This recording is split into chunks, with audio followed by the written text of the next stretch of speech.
રક્તદાન એટલે મહાદાન કહેવાય છે, ત્યારે ભાવનગર બ્લડ બેંકને એક બસનું ડોનેશન આપવામાં આવ્યું છે। આ પ્રસંગે સાંસદ ભારતીબેન શિયાળ, ધારાસભ્ય સેજલબેન પંડ્યા, મેયર ભરતભાઈ બારડ સહિત ઉપસ્થિત રહ્યા હતા। ભાવનગરમાં સરટી હોસ્પિટલમાં ચાલતી ખૂબ જ જૂની બ્લડ બેંકની સુવિધાઓમાં વધારો થાય તેવા હેતુ સાથે દાતાએ બ્લડ બેંકને 40 લાખની બસ ફાળવતા વધુ એક સુવિધા પૂરી પાડવામાં આવી છે।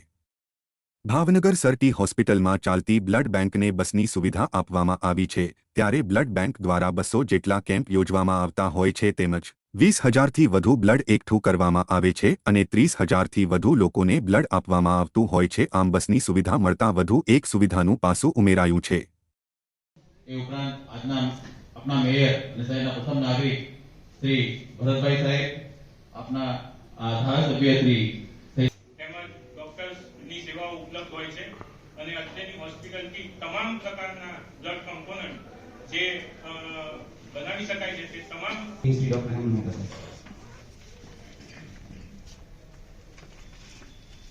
Good afternoon. આજના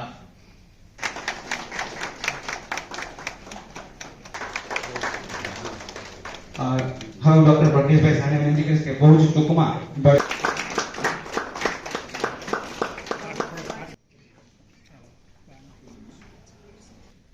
બસના લોકાર્પણ પ્રસંગે અત્રે આપણા આમંત્રણને માન આપીને ખાસ પધારેલા અને જેમના હાથે આપણે આનું લોકાર્પણ કરવાનું છે